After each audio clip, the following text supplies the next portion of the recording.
বিপদে মোরে রক্ষা করো, এ নহে মোর প্রার্থনা। বিপদে আমি না যেন করি ভয়, দুঃখ তাপে ব্যথিত চিতে নাই বাঁধিবে সান্ত্বনা। দুঃখে যেন করিতে পারি জয়। সহায় মোর না যদি জুটে, নিজেরও বল না যেন টুটে। সংসারেতে ঘটিলে ক্ষতি, লোভিলে শুধু বঞ্চনা। নিজেরও মনে না যেন মানে। সুপ্রিয় দর্শক, সবাইকে আমন্ত্রণ জানাচ্ছি প্রমাণিত অপ্রমাণিত আইনের সহজ পাঠ আইন বিষয়ক অনুষ্ঠানে। দুঃখজনক হলেও সত্য যে আমরা আমাদের সমাজকে যৌতুক মুক্ত করতে পারিনি, যার ফলে প্রতিনিয়ত পত্রপত্রিকায় এবং সামাজিক মাধ্যমে দেখা যায় নারীরা নির্যাতনের শিকার হচ্ছে। কখন বা কোথায় এর প্রতিকার পেতে হয় তা অনেকেরই অজানা। এই বিষয়ে সচেতন করতেই আজকে আমাদের অনুষ্ঠানের প্রসঙ্গ যৌতুক।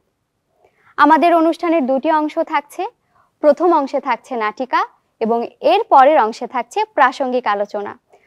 প্রাসঙ্গিক আলোচনা অংশটি তুলে ধরছেন বরাবরের মতো মাননীয় বিচারপতি কৃষ্ণা দেবনাথ।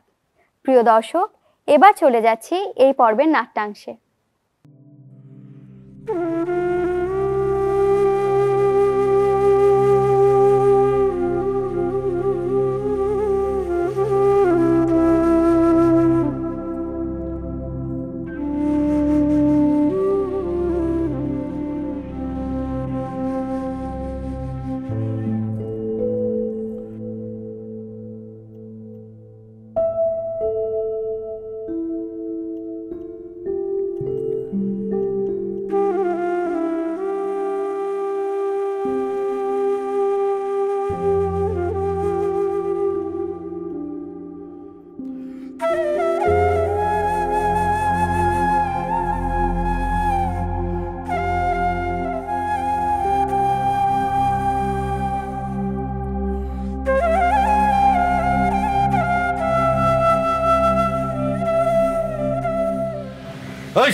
মারে ফোন দিছিলি? ফোন দিয়ে কইছস 5 লাখ টাকা দিতে? এই দফায় যদি 5 লাখ টাকা না দেয় তাহলে কিন্তু এক লাত্তি দিয়ে তোকে বাড়িতে তো ঘর পাঠাই দিব। ওরে মিঠা কথা কাম হইব? তোরা কতবার কইছি, কইছে কেন মার দে।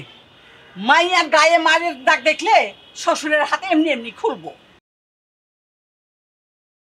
আমি কি বাপের বাড়ি থেকে কম টাকা আনছি? আর উনি অকর্মার ঢেকি আজ পর্যন্ত 1 টাকা আনার মুরদ হইল না। আম্মা, আমি জুট ঝামেলা পছন্দ করি না। বউরে মাইরা টাকা আনন, আমার একটা মান সম্মান আছে না?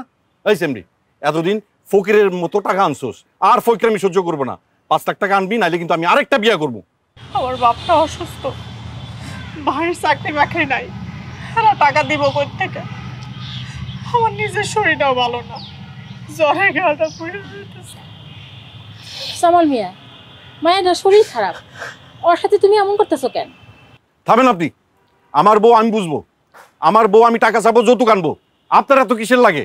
এই সেমরি, উনার সাথে এত পিরিত কিসের তোর? আবার কান্দে? তোর এই ফিস ফিসা কান্না কিন্তু আমার মন ভরবো না। বাইরো হারামজাদি, বাইরো। 5 লাখ টাকা আনলে এই বাড়ির দরজা খোলা, নাইলে চিরদিনের লেগে দরজা বন্ধ। বাইরো, বাইরো বাসা থেকে, বাইরো, বাইরো, বাইরো।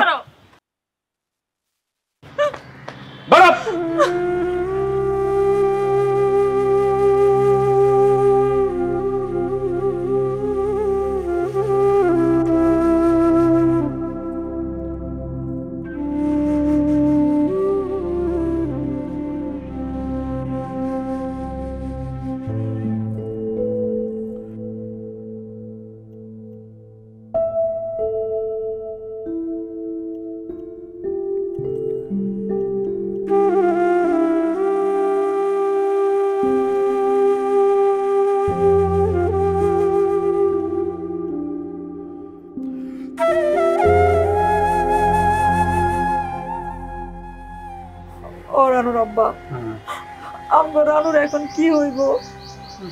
তুমি অসুস্থ, কোনো কাজে যাইতে পারো না, সোহাগেরও কোনো চাকরি বাকরি হইল না। রানুর আব্বা, আমরা রানুর কি শেষ নেই, সংসারটা ভাঙিয়ে যাইব। কেন দেশে কি আইন কানুন নাই নাকি? প্রয়োজনে আমরা আইনের আশ্রয় নিব। বাবা, এখন মাথা গরম করার সময় না। ওই জামাইয়ের একটা ফোন দে, ফোন দিয়ে তার একটু অনুরোধ কর, বুঝলা? তারে ফোন দিয়ে কোনো লাভ নাই আব্বা। তারপরে তুমি বলতেছো দেখে আমি ফোন দিতেছি, কিন্তু দেখো কোনো লাভ হবে না, আমি বলে দিলাম।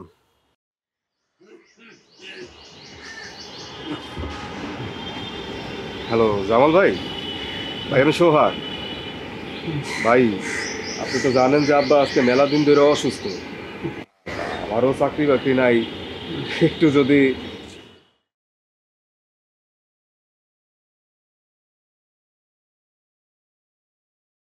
কইছিলাম না কোনো লাভ হইব না, ফকিরের পোলা বইলা ফোনটা রাইখা দিল। বললো এক হাতে টাকা আর এক হাতে মেয়ে হইলে সে আছে। ও রানুর আব্বা, এখন আমরা রানুর কি হইব গো? কি আর হবে, কয়টা দিন যাইতে গাও, দেখি দরকার হলে আমি জামাইয়ের বাড়িতে গিয়ে তার পা ধরে অনুরোধ করবো, যদি আর কয়টা দিন সময় চাই। কিচ্ছু হবে না, কিচ্ছু হবে না।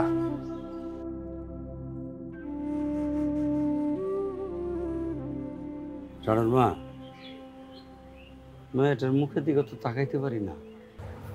বছর ঘুরে গেল, মাতব্বর ময় মুরব্বী সবাই নিয়ে দরবার সালিশ তো কম করলাম না, জামাইরা কত অনুরোধ করলাম, কিছুতে তো কিছু হইল না। কি করি কত? আমাদের শেষ সম্বল বলতে তো এই বাড়ি ভিটাটুকুই আছে। এইটা বেশি অত যৌতুকের টাকা হইব না। ছেলেটাও পথে পথে ঘুরতেছে, একটা চাকরি পাইতেছে না, ছোটখাটো কোনো ব্যবসাও শুরু করতে পারতেছে না। মাইয়ারা 2-4টা কাঁথা সেলাই করে যে কটা টাকা পায় কোনো রকমে নিজের হাত খরচটা চালায়। সোহাগ, দেখতো বাবা কে? কে? কারে চান? রানু খাতুনকে যাচ্ছিলাম। কারে চান? আমি ইউনিয়ন পরিষদ থেকে আসছি। রানু খাতুনের নামে একটা চিঠি আছে। কিসের চিঠি? তালাকের চিঠি। হ্যাঁ, কি বলে? হ্যাঁ?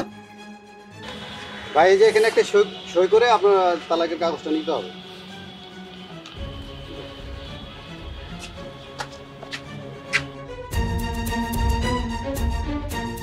যৌতুকের জন্য শেষ পর্যন্ত আমার বোনের তালাক দিল।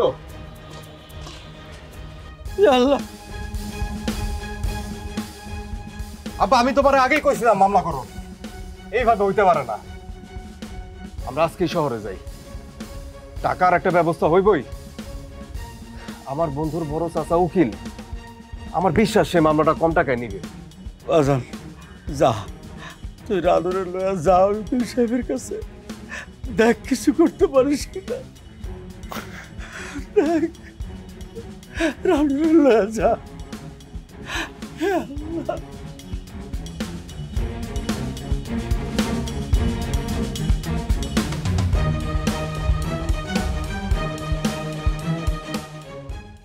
হ্যালো হ্যালো উকিল আপা। আপা আমি সোহাগ, রুবেলের বন্ধু। জি, আপনার সিনিয়র আপনার ফোন দিতে বলছিল। জি, আপনার কেসের কথাই সিনিয়র আমাকে বলেছিলেন। হ্যাঁ আপা, আসবো? যদিও অনেক দেরি করে ফেলেছেন। আচ্ছা ঠিক আছে, সমস্যা নেই। সিনিয়র যেহেতু বলেছেন কাজটা করতে হবে, আপনি এক কাজ করুন, আপনার বোনকে নিয়ে সিনিয়রের চেম্বারে চলে আসুন, তখন যৌতুকের মামলাটা করে নেওয়া যাবে। আচ্ছা, আমি আমার বোনকে নিয়ে আসতেছি। আচ্ছা আপা, জি সালাম। আপা চল যাই। কোর্ট শুরু হচ্ছে।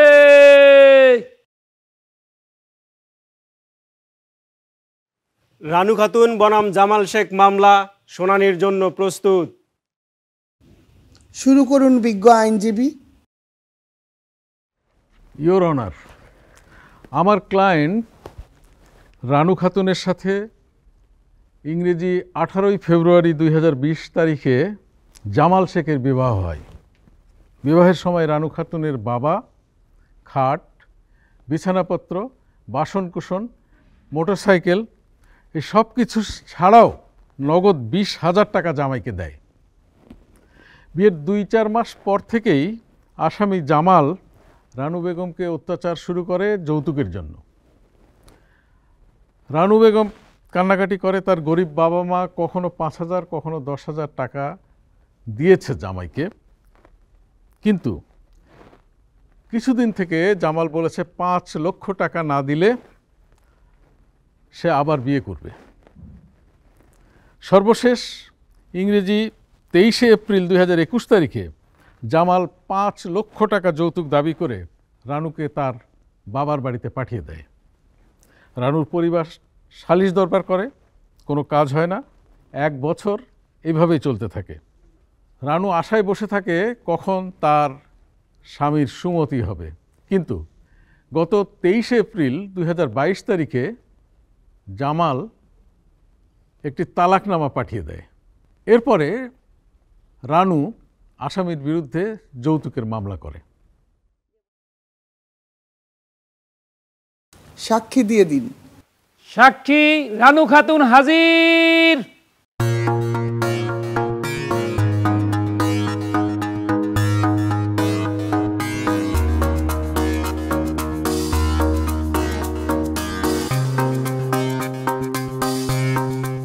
বলুন। যাহা বলিব সত্য বলিব, যাহা বলিব সত্য বলিব, সত্য বই মিথ্যা বলিব না। সত্য ছাড়া মিথ্যা বলবো না।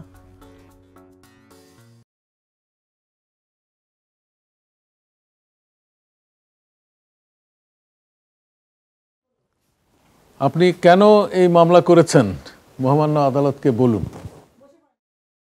হুজুর, আমার বিয়া হয়েছে এই 1 বছর হইল।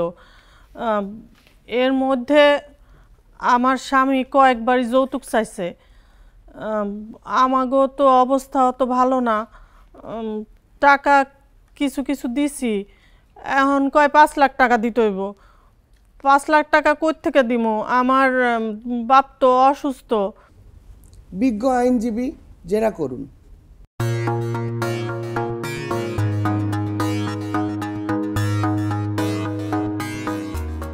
হ্যাঁ, দেখুন রানুমা, আপনাকে আমি বেশি কথা জিজ্ঞেস করব না।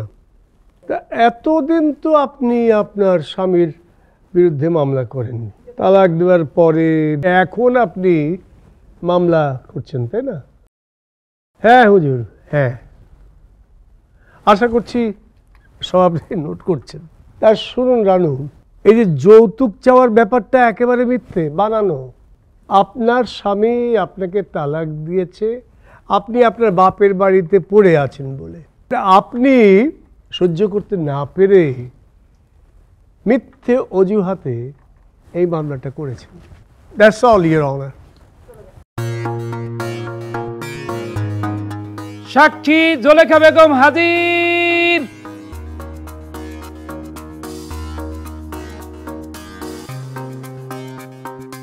বলুন। যাহা বলিব সত্য বলিব, যাহা বলিব সত্য বলিব, সত্য বই মিথ্যা বলিব না। সত্য বই মিথ্যা বলিব না।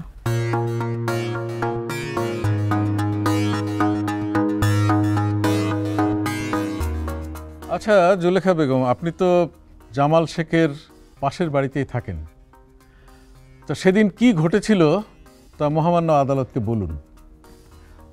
আমি জামাল মেয়ের পাশের বাড়িতেই থাকি, আর ওই রানু বেগম 1 বছর ধরে বাপের বাড়িতেই আছে। যৌতুক নিয়ে তাগরের মধ্যে কোনো ঝামেলা হয়েছে কিনা এটা আমি বলতে পারবো না। ইওর অনার, আমি সাক্ষীকে বৈরী ঘোষণা করছি। আমি জেরা করার অনুমতি চাই।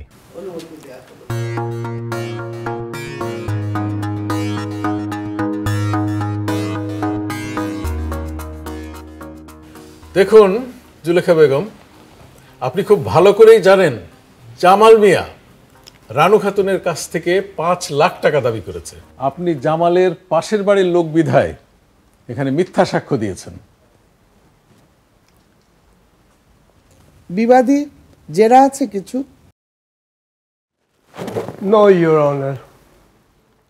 আচ্ছা জামাল মিয়া, আপনার কি কোনো বক্তব্য আছে? জি হুজুর, হুজুর 2020 সালে আমার এই রানু খাতুনের সাথে বিবাহ হয়। বিবাহের পর থেকেই তার সাথে আমার বনিবনা হইতেছিল না। সে খালি বাপের বাড়ি যেতে চাইতো, বাপের বাড়ি থাকতে চাইতো।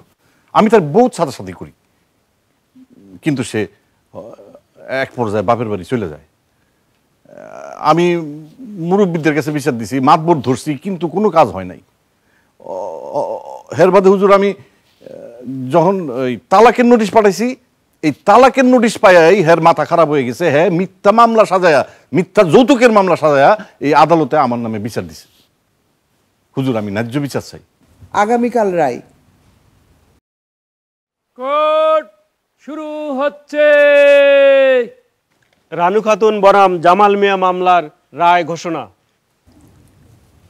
উভয় পক্ষের সাক্ষ্য প্রমাণাদি এবং সওয়াল জবাব পর্যালোচনা করে দেখা যায় যে রানু বেগমের কাছে বিবাদী জামাল মিয়া যৌতুক চেয়েছিল, এ বিষয়টি সন্দেহাতীতভাবে প্রমাণিত হয়নি। উপরন্তু দেখা যায় যে ঘটনার 1 বছরেরও বেশি সময় পরে জামাল কর্তৃক তালাকের নোটিশ পেয়ে বাদী এই মামলা করে, যা দ্বারা প্রতীয়মান হয় যে তালাকের নোটিশের কারণেই এই যৌতুকের মামলা। সার্বিক বিবেচনায় আদেশ হয় যে বাদী কর্তৃক দায়েরকৃত যৌতুক নিরোধ আইন 2018-র 3 ধারায় আনিত মামলাটি ডিসমিস হয়।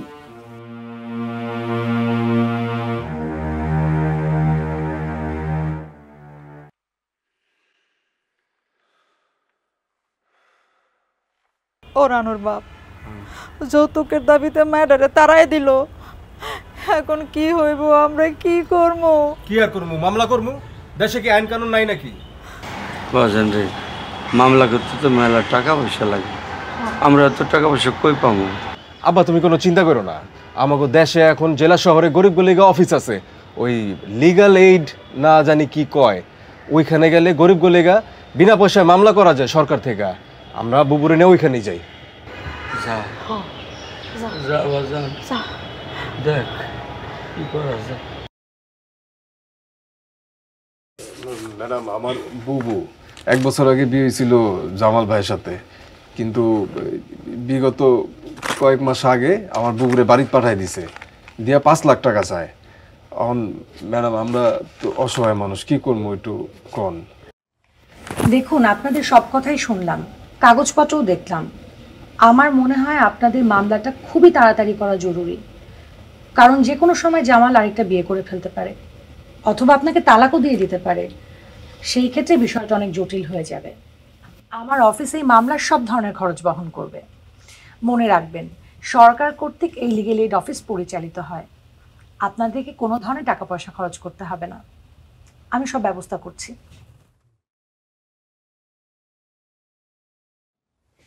মকবুল, ওনাদেরকে অ্যাসিস্ট্যান্টের কাছে নিয়ে যাও। জি ম্যাডাম, আপনারা আসেন আমার সাথে। কোর্ট শুরু হচ্ছে।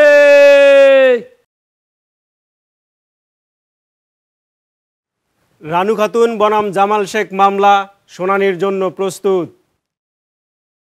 শুরু করুন বিজ্ঞ আইনজীবী।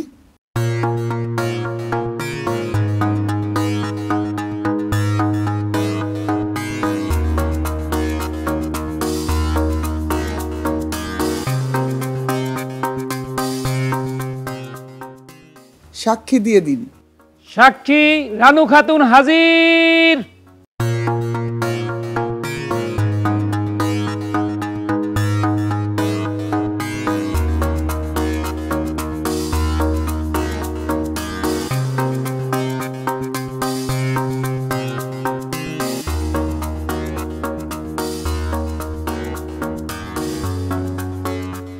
রানু খাতুন, আপনি কেন মামলা করেছেন মাননীয় আদালতকে বলুন। হুজুর, 1 বছর আগে তো আমার বিয়ে হয়েছে, তারে বিভিন্ন সময় 5,000 10,000 করে টাকা দেয়া হয়েছে। আমার বাপ তো অসুস্থ, বাইটাও বেকার, টাকা কই থেকে দিব? এখন আর ওই টাকা এসে মানতেছে না। এই 2 মাস আগে কয় 5 লাখ টাকা দিতে হইব, আমরা কই পাবো 5 লাখ টাকা? দিতে পারতাছি না দেখে অত্যাচার করে আমারে বাড়ির থেকে তাড়াই দিছে। হুজুর আমি এর বিচার চাই। আমার ভাই কইল যে শহরের লিগ্যাল এইড অফিস আছে ওইখানে যাইতে, ভাইয়ের লগে ওই জায়গায় গেছি, যাইয়া কেস করছি। হেরা কইছে কেস করতে কোনো টাকা পয়সা লাগবো না। এখন আপনি একটা বিচার করেন। জেরা করুন।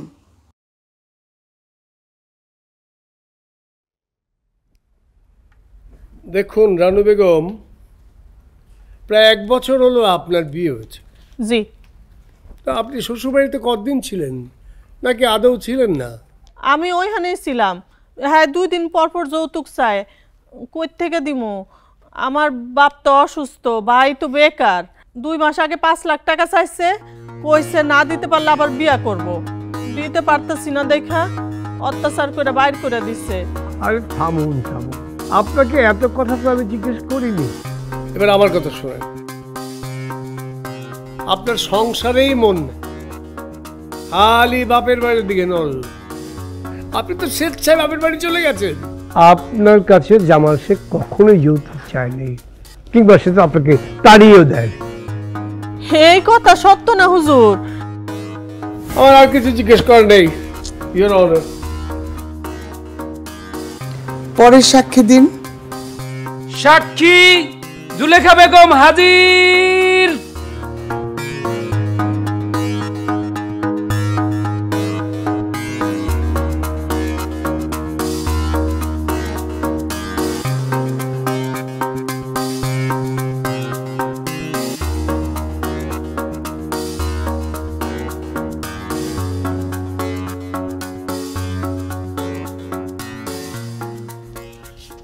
তো জুলেখা বেগম, ঘটনার দিন তো আপনি ঘটনাস্থলে উপস্থিত ছিলেন, তো কি ঘটেছিল আপনি বলুন। আমি জামাল মিয়ার পাশের বাড়িতেই থাকি, আমি ওই বাড়ির বউ। জামাল মিয়া রানুরে বিয়ে করে আনাতক খালি অত্যাচার করত। রানু আমাদের সাথে দুঃখের কথা বলতো, কিন্তু ঘটনার দিন জামাল মিয়া রানুর কাছে 5 লাখ টাকা যৌতুক দাবি করে। টাকা না দিলে বাড়ি থেকে বাইর করে দিব। এরপর সত্যি সত্যি রানুরে ঘাট ধাক্কা দিয়ে বাইর করে দেয়। আমার আর কিছু জিজ্ঞেস করার নেই ইওর অনার। বিজ্ঞ আইনজীবী, জেরা করুন। আচ্ছা জুলেখা বেবি, আপনার স্বামীর সাথে জামাল শেখের এই জমি জমা নিয়ে বিবাদ কতদিনের জন্য? আমার স্বামীর সাথে তো ওই জামাল শেখের কোনো বিরোধ নাই। দেখুন, আপনি আদালতে এসে এই মিথ্যা কথা বলবেন না। আমি কোনো মিথ্যা বলছি না, আমি যা সত্য তাই বলতেছি। রানু একজন অসহায় মেয়ে, আমি যা দেখছি এটাই বললাম। আমার আর কিছু জিজ্ঞেস করার নাই ইওর অনার। আচ্ছা জামাল মিয়া, আপনার কি কোনো বক্তব্য আছে? হুজুর, 1 বছর আগে আমার রানু খাতুনের সাথে বিবাহ হয়, কিন্তু সংসারে এর কোনো মন নাই, খালি বাপের বাড়ির দিকে টান, বাপের বাড়ি চলে যেতে চায়। ঘটনার দিন এক পর্যায়ে সে বাপের বাড়ি চলে যায়, তারপরে সে ওইখান থেকে আমার নামে একটা মিথ্যা মামলা দিয়ে আমার ফ্যাসাদে ফেলে। হুজুর, আমি ন্যায় বিচার চাই। আর কোনো সাক্ষী আছে? ঠিক আছে, তাহলে আগামী রবিবার সওয়াল জবাব আর রায় ঘোষণার দিন ধার্য হলো। কোর্ট শুরু হচ্ছে। রানু খাতুন বনাম জামাল শেখ মামলার রায় ঘোষণা। উভয় পক্ষের সাক্ষ্য প্রমাণ ও যুক্তিতর্ক পর্যালোচনায় দেখা যায় যে রানু খাতুনকে 5 লক্ষ টাকা যৌতুক দাবি করে জামাল শেখ তাকে বাড়ি থেকে তাড়িয়ে দেয়। বিষয়টি সুস্পষ্টভাবে প্রমাণিত হয়েছে। যৌতুক নিরোধ আইন 2018-র 3 ধারা একটি আপোষযোগ্য ধারা, কিন্তু বিবাদী জামাল শেখ আপোষ মীমাংসায় রাজি হয়নি। এমত অবস্থায় আদেশ হয় যে আসামি জামাল শেখকে যৌতুক নিরোধ আইন 2018-র 3 ধারায় দোষী সাব্যস্তপূর্বক 2 বছর সশ্রম কারাদণ্ড, 5,000 টাকা জরিমানা, অনাদায়ে আরও 3 মাসের বিনাশ্রম কারাদণ্ডে দণ্ডিত করা হলো।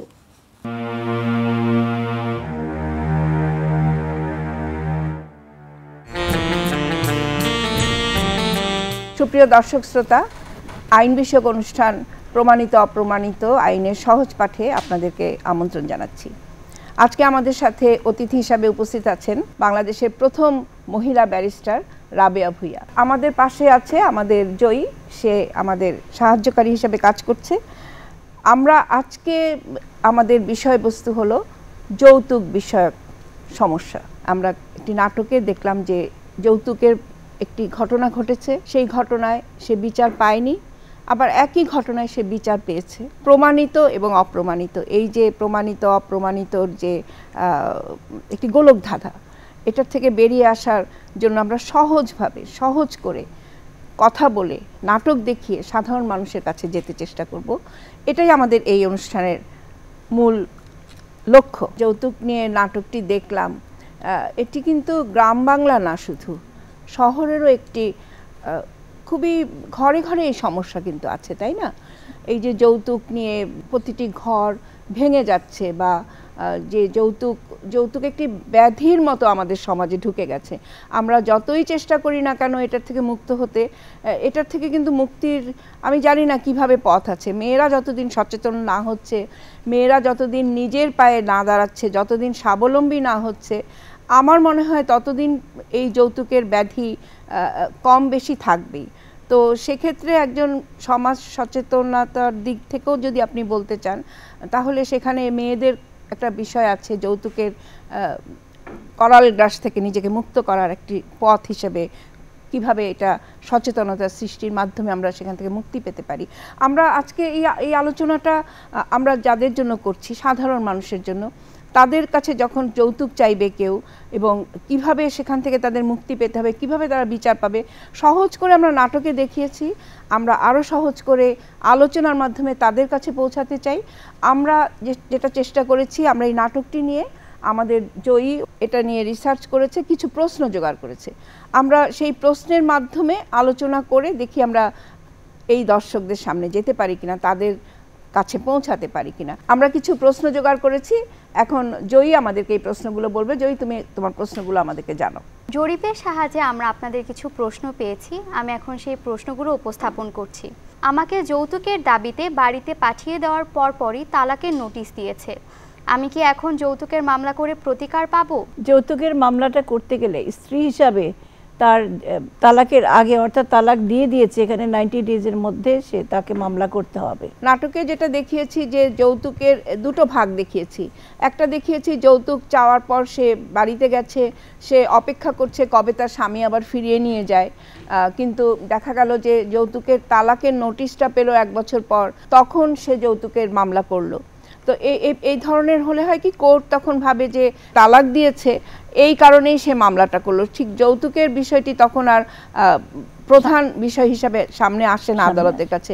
সেজন্য এবং আমাদের এই নাটকের মধ্যেও কিন্তু আমরা দেখতে পেয়েছি, তালাকের নোটিশ দেওয়ার পরে যখন সে মামলাটি করলো, তখন দেখা গেল যে আদালত তাকে বিচারটি দিল না। কিন্তু যৌতুক চাওয়ার সাথে সাথে সে যখন বাড়িতে ফিরে গেল, তার ভাই তাকে লিগাল এইড অফিসে নিয়ে গেল, তাদের সেই ক্ষমতাটা ছিল না নিজেদের পয়সায় চালানোর জন্য মামলাটি, তখন লিগাল এইড অফিসে নিয়ে গেল, লিগাল এইড তাকে বলল যে হ্যাঁ তোমার মামলাটি ভালো আছে, তুমি মামলা করো। তালাকের নোটিশ পাবার পর মামলা করলে প্রতিকার পাবে কি পাবে না, সেটা ঠিক ঘটনার সাক্ষ্য প্রমাণটা কিভাবে আসবে আদালতের সামনে, আদালতের কাছে কতটা বিশ্বাসযোগ্য হবে সেই বিষয়টি, সেটার উপরে বোধহয় নির্ভর করে। আমরা এখানে যদি বলে দিই হ্যাঁ পাবে, হ্যাঁ পাবে না, অতটা বোধহয় সহজ নয়, তাই না? পরের প্রশ্নে যাই আমরা। আমাকে যৌতুকের দাবিতে প্রতিদিন মারধর করে, আমি কি যৌতুকের মামলা করব নাকি নারী ও শিশু নির্যাতন দমন আইনে মামলা করব? সবচেয়ে ভালো হয় তার জন্য নারী শিশু নির্যাতন অধ্যাদেশ 2000, সেটা যদি মামলা করে তাহলে ভালো হয়। কারণ মারধর যদি এখানে দেখা যায় মারধরের প্রকৃতিটা কীরকম, যদি হয় খুব বেশি মারধর করে, অর্থাৎ গ্রিভিয়াস বলি আমরা যেটাকে, সেটা হলে তাকে মারাত্মক আঘাত, হ্যাঁ মারাত্মক আঘাত, তাহলে সেখানে 11 ক্ষতে করতে হবে। আর যদি দেখা যায় কিছু মারধর করছে, তার কিছু চিহ্ন শরীরে আছে, কিন্তু সেটা গ্রিভিয়াস না, আবার মারধর হচ্ছে, সেখানে 11 গতে যাবে। সেখানে সে নারী নির্যাতন অধ্যাদেশ 2000-এ 11 গতে মামলাটা করতে পারে। আপনার সাথে আমি একটু যোগ করতে চাই যে নারী শিশু নির্যাতন দমন আইনটা কেন হলো, এটা একটা স্পেশাল আইন হলো। শুধুমাত্র যৌতুক চাইলে আমরা যৌতুক নিরোধ আইনে করব, সেটা শুধু যৌতুক চাইতে হবে, সেখানে মারধর করা যাবে না, অত্যাচার, শারীরিক অত্যাচার সেখানে করলে পর আপনার চলে যেতে হবে নারী শিশু নির্যাতন দমন আইনে। কিন্তু শুধুমাত্র যদি যৌতুকের জন্য হয় তাহলে আসতে হবে যৌতুক নিরোধ আইনে। কিন্তু আমাদের দেশে কি হয়, আমাদের দেশে সাধারণত সবাই যৌতুক চাইলেই বলে না নারী শিশু নির্যাতন দমন আইনে যাও। কেন যাও? সেখানে বেল নাই, সেখানে আপোষ নেই, সেখানে নানান রকম কঠিন একটি সাজার ব্যবস্থা আছে। সেজন্য কিন্তু বেশিরভাগই মানুষ ভুল পরামর্শ পেয়ে নারী শিশু নির্যাতনে যায়। কিন্তু নারী শিশু নির্যাতনে গিয়ে তখন তারা এই মারধরের বিষয়টি প্রমাণ করতে পারে না, শুধু যৌতুকটি প্রমাণ করতে পারার কারণেও কিন্তু তারা সঠিকভাবে বিচারটি পায় না। তো সেজন্য বোধহয় ওই জায়গাটা পরিষ্কার হওয়া ভালো যে শুধু যৌতুক যদি আপনাদের কাছে চায়, মারধর করেনি, অত্যাচার করেনি, শারীরিক অত্যাচার করেনি, শুধু যৌতুক চেয়েছে, তখন আপনারা যৌতুক নিরোধে মামলা করবেন, তাই তো? যদি মারধর করে এবং আপনি যেটা বললেন সামান্য আঘাত, নীলাফুলা জখম, যে কথাটি আমাদের সাধারণত আমাদের প্রত্যেকটি সাথে আমরা যখন বিচারালয়ে ছিলাম তখন ড্রাফটগুলো আমরা পেতাম, ওনারা খুব সুন্দর করে বলতেন যে নীলাফুলা জখম হয়েছে। তো এই নীলাফুলা জখম হলে পর আপনাদের নারী শিশুতে 11 গতে আসতে পারবেন, সেটা হলো 11 গ। এটাই হলো। যদি আমরা চলে যাই পরের প্রশ্নে, যৌতুকের মামলা করলে কি আমি আমার সংসার ফেরত পাবো? কথাটা অনেক সুন্দর এবং অনেক মহিলাই এটা আমার কাছে যখন যৌতুকের মামলা করতে আসে জিজ্ঞেস করে। সংসার ফেরত পাওয়াটা তো দুই পক্ষের উপর নির্ভর করে। আর একটা জিনিস, যে সংসার কি চায়, ওরা চায় লক্ষ্মীমন্ত বউ, লক্ষ্মীমন্ত মেয়ে আর বুদ্ধিমন্ত ছেলে, কিন্তু কখনো বুদ্ধিমন্ত মেয়ে বলে না। আর জিনিসটা হলো যে তারা পাবে যদি তাদের মধ্যে একটা কম্প্রোমাইজ হয়। কারণ যৌতুক আইনে রয়েছে, আমাদের 2018 সনের আইনেও আছে, এইটার মধ্যে আপোষ করা যায়, পসিবিলিটি আছে, আপোষ করা যায়। দুই পক্ষ থেকে আপোষ করতে পারে, সেটা লিগেটেডের সহায়তা হতে পারে বা আত্মীয় স্বজনের সহায়তা হতে পারে। তো কাজে এখানে বোধহয় যে প্রশ্নটি এসছে, যৌতুকের মামলা করলে আমি কি সংসার ফেরত পাবো, এটি আমার মনে হয় পাওয়ার সম্ভাবনা আছে, যেহেতু একটা আপোষের বিধান আছে এবং আমরা আশাই করব যে সংসারটা টিকে থাকুক। সেজন্যই কিন্তু এই আপোষের বিধানটা কিন্তু সেই জন্যই রাখা হয়েছে, তাই না? তো কাজেই যারা আইন প্রণেতা তারা কিন্তু এটি মাথায় রেখেছিলেন যে এখানে আপোষের বিধানটা থাকুক, অন্তত যদি সংসারটা টেকার একটি সম্ভাবনা দেখা দেয় তাহলে যেন সংসারটি টিকতে পারে। পরের প্রশ্নে যাই আমরা। আমি আমার বাবার কাছ থেকে সম্পত্তি পেয়েছি, আমার স্বামী টাকা চায় না, এই সম্পত্তি জোর করে লিখে নিতে চায়, এটা কি যৌতুকের মামলা হবে? এই প্রশ্নটিতে আমার যেটা মনে হয় যে মানে প্রশ্ন যে করেছে সে ভীষণ চালাক, কারণ তার মনে একটা ধারণা আছে যে টাকা চাইলে যৌতুক হয়, সোনা চাইলে যৌতুক হয় না, জমি চাইলে যৌতুক হয় না, কিন্তু কথাটা ঠিক না, তাই তো? আপনি বলুন। জি, যৌতুকের ডেফিনিশনে সংজ্ঞায় রয়েছে টাকা পয়সা, সম্পত্তি বা এর সাথে হতে পারে, যে কোনো জিনিস হতে পারে, ভ্যালুয়েবল সিকিউরিটি। তো সম্পত্তি তো একটা ভ্যালুয়েবল সিকিউরিটি, কাজে এটাও যৌতুকের মধ্যে পড়ে। অর্থাৎ যে কোনো রকমের মানে চাচ্ছে টাকা পয়সা বা টাকা পয়সার মূল্যবান একটা কিছু চাচ্ছে, তার বাড়ি লিখে দিতে বলছে, বাড়ি লিখে দিতে বলে। বেশিরভাগ বিয়েতে দেখা যায় অনেক সময় বাড়ি লিখে দিতে বলে, এবং সেটা বিয়ের পরেও হতে পারে, বিয়ের সময় হতে পারে, বিয়ের আগে হতে পারে, বিয়ে চলাকালীন হতে পারে। কাজে এইটা অবশ্যই যৌতুকের মধ্যে পড়ে। পরের প্রশ্নে যাই আমরা। একজন পরামর্শ চেয়েছেন, আমার স্বামী যৌতুক দাবি করে মারধর করলেও তাকে শ্বশুরবাড়ির কেউ বাধা দেয় না, আমি আমার স্বামীর সাথে শ্বশুর, শাশুড়ি, ননদ, দেবর সবাইকে আসামি করে একটা শিক্ষা দিতে চাই, এতে কি আমার মামলার ক্ষতি হবে? মামলার কোনো ক্ষতি হবে না, তবে হ্যাঁ সংসার কতটুকু থাকবে সেটা কথা। সবাইকে আসামি করে মামলা দেওয়া যাবে, কারণ এটা তো ক্রিমিনাল কেস, তো এটার মধ্যে যেমন এটা 11 গতে পড়ছে, অর্থাৎ তাকে মারধর করছে, সবাই আছে এর মধ্যে, তাদের একটা সম্মতিও রয়ে গেছে, তারা কেউ বাধা দিচ্ছে না, সবাইকে আসামি করে মামলাটা দেওয়া যেতে পারে। আমার এই শিক্ষা শব্দটিতে একটু আমি একটু বলতে চাই যে আপনারা যারা দর্শক শ্রোতা আছেন, দেখুন আসলে সংসার জিনিসটা কিন্তু শিক্ষা দেওয়ার জায়গা না, তাই না? মানে এটা হলো সমঝোতার জায়গা, দুপক্ষের সমঝোতা হবে, একটা ভালোবাসার সম্পর্ক থাকবে। সেখানে যদি আমার মনে এই কথা আসে যে তোমাকে আমি দেখে নেব, হ্যাঁ তোমাকে আমি শিক্ষা দিব, খুব একটা উদ্দেশ্যটা ভালো হবে না। আমরা যখন বিচার করতে গিয়ে আমাদের খুব খারাপ লাগতো যে আসলে যেই ধারায় এই মামলাটা থাকা উচিত ছিল সেই ধারার চাইতেও একটু বেশি বাড়িয়ে বলা একটু থাকে, যার ফলে কিন্তু যেটুকুন ছিল সেটুকুনের বিচারটুকুনও তারা পায় না। যেমন শুধু যৌতুক চাইছে, যৌতুকের জন্যই যদি শুধু মামলা করতো, মামলাটি তারা বিচার পেতে পারত, কিন্তু হয়তো মারধর করেছে, আঘাত করেছে, দুনিয়ার গল্প এনে যখন করে এটাকে আরও শক্ত করার জন্য, পরে দেখা যায় যে সাক্ষী সাবুত দিয়ে তারা সেটা প্রমাণ করতে পারছে না। তখন কি হয়, তখন তারা সেই যৌতুকের জন্য যে মামলাটি করা উচিত ছিল সেটাও কিন্তু সেই বিচারটুকুনো পায় না, তাই না? তো এই শিক্ষা দেব বিষয়টি বোধহয় আমাদের দুপক্ষেরই এই শিক্ষার বিষয়টি পরিহার করা ভালো, তাই না? আমি আপনার সাথে একমত দিদি যে এখানে আসলে শাশুড়ি ননদ, বিশেষ করে শাশুড়ি স্বামীর সাথে অনেক সময় সায় দিয়ে থাকে, এবং সেটা শাশুড়ি যদি ভালো থাকে স্বামী অনেকটা ঠিক হয়ে যায় একদম।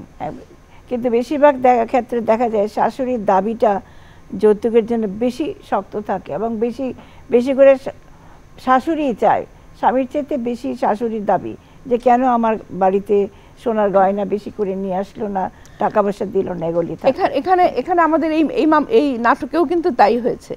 এই নাটকে কিন্তু যৌতুক যে মানে ভিকটিম, যে তার শাশুড়ি বলছে আমি আমার এই বাড়িতে কত কিছু আনছি বাপের বাড়ি থেকে, তুমি কিছু আনতে পারলা না কেন এখন? তার মানে কি? তার মানে শাশুড়ি বলছে আমি এত কিছু এনেছি, তুমি কেন পারছো না? এই যে ইন্ধন যোগানো, এই জায়গাগুলো আসলে আমাদের প্রত্যেকেরই বোধহয় এটা সামাজিক একটা সংস্কারের দরকার।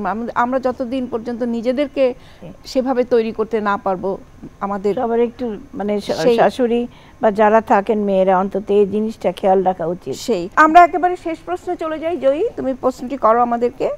সর্বশেষ প্রশ্ন যেটি আছে, যৌতুক মামলার বিচার শেষে কতদিন লাগে? যে এখন তো যৌতুক মামলাগুলো এখন হচ্ছে ক্রিমিনাল প্রসিডিওর অ্যাক্ট অনুযায়ী, সেখানে এফআইআর হচ্ছে, সাক্ষীটাকে আসছে, পুলিশ রিপোর্ট দিচ্ছে, অন্যান্য আরও 10টা যেমন কয়েকটা মানে আমাদের ফৌজদারি কেস শেষ হতে যা লাগে সেগুলির তো অনেক দিন যায়।